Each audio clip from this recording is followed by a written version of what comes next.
Hello there, and welcome to the Golden Gate Podcast. Hi, this is McMicken, and with me today I've got a special guest. Dio Golden Gate. Oh, we've never seen you here before. What brings you to this part of town? I live here. Oh. Oh, yeah. Oh well. Anyway, we've got a few topics that we decided to discuss today, just because we thought we can seek and weave through them and create something a little bit beautiful.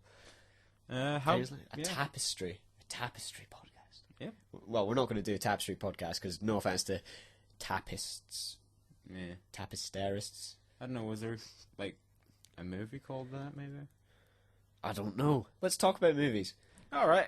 Beautiful. Flawless. How about horror movies? Horror movies. Oh, well, to be honest, I'm not a huge fan of them.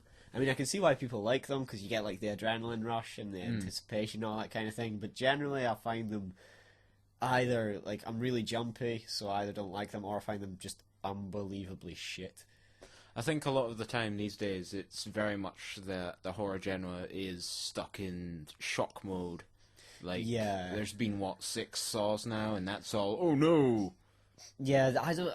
You bring up an interesting point. I don't consider them horror movies because horror movies are built around suspense and all that kind of thing. But when you go see a Saw movie, you know what's going to happen. Chop chop. Some prick's going to get stuck in a trap because they've done something bad. Yeah.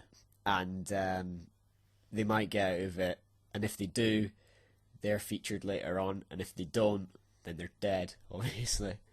What was it? Recently, sort of one of the more recent horror movies I've watched was... God, what is the name of it? It's the one where basically a guy was meant to get on a plane and die, but he doesn't. Oh. And then death's after him. So he has to basically, him and the other people he kept off the plane doing this. Yeah, I know what you're talking about, but as I say, I've not seen a lot of them. One of the best ones, one of the best modern ones, is supposed to be something like Eden Lake or something like that. Yeah. It's basically, it's because it's kind of centered around Neds or chavs, and the thing is, the things that happen in the movie, you could see them doing it, and that's kind of what's more scary about it. Because fair enough, back in the day, classic horror movies, you got your Dracula, you got your Frankenstein's monster, all that kind of thing. But that's very fantasy. That's very kind of paranormal. But what can scare people the most is something that they could look outside and see for themselves, or could happen to them. Yeah, I suppose that is quite well. I mean, just from what you're saying, a lot of the Western horror genre is based around monsters or the monster story. Yeah, because you got there's Alien, there's Predator, there's the Creeper from Jeepers Creepers. Yeah, less said about that the better, I think. There's all sorts. There's you've got the crossovers as well that have movies and games like the Resident Evils, and I've never been big into the Resident Evils as games just because I never played them. But having played Resi 5 with you, that was quite a good laugh. But some of the movies, I remember seeing the first Resident Evil movie, and probably basically it was better as an action movie in ways. Yeah, I don't know. Probably the only reason I quite liked it is because of Mila Jovovich. I thought, wow, she's quite hot. I quite liked it because of the laser trap, personally. Oh, yeah, the laser trap was quite cool, actually. But did they not do it twice or something like that? Did they? Nah, they didn't. That's a lie. I'm just talking crap. Oh, but did you ever see the CGI one they did? The Degeneration? No, I don't think I did. It was pish. Don't see it. Okay. Trust me. I got it for a 4 for £20 deal. Oh, I've heard about it. It's basically a huge, long video game cinematic. Essentially, almost. yeah. I can't remember what characters it's around. It's around that blonde-haired prick and that woman. Yeah, and we all know that Resident Evil is well known for its brilliant voice acting. Yeah, it's brilliant voice acting. Yeah, it's...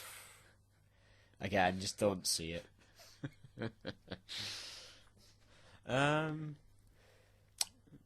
Any other horror movies, really? I don't know. Would you consider things like The Shining horror? Because that's kind of more psychological horror. Psychological horror is definitely. I mean, like when I first saw it, it was like built like really stacked high. Like folks said, "Oh, it's like really, really quite scary. It's a really, really good movie." Yeah. Like fair enough, Jack Nicholson, fantastic in it, Yeah. but it wasn't scary per se. I mean, it was kind of creepy and it was like really, really well directed, really nicely paced. But like just watching this guy gradually go insane, and I don't know, just.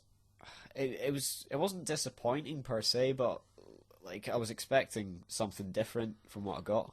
I think a lot of stuff to do with horror these days is that it's more being the horror element is being absorbed into larger genres. So you get like horror action, you'll get horror drama. Yeah, you get horror costume drama.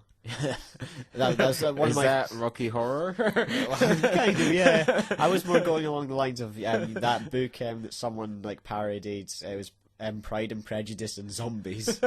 So tempted to buy it, but apparently it is literally just the straight Pride and Prejudice story with occasional zombie action. So like you mentioned, or like I mentioned, things like Resident Evil. What about survival horror games? What do you think are the kind of the key differences between? Cause think about things like Silent Hill. Yeah, I've actually got Silent Hill 2 and also got 3, but I've not got around to playing it yet.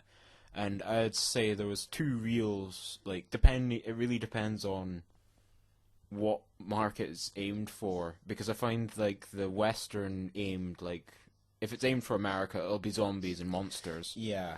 It'd be stuff like Dead Space, you've got Resident Evil, obviously, and there's...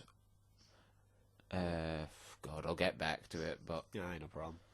Basically, whereas sort of Eastern stuff, you have, like, Fatal Frame is probably the biggest one there is. I've never heard of that, so... It's basically you are a girl that's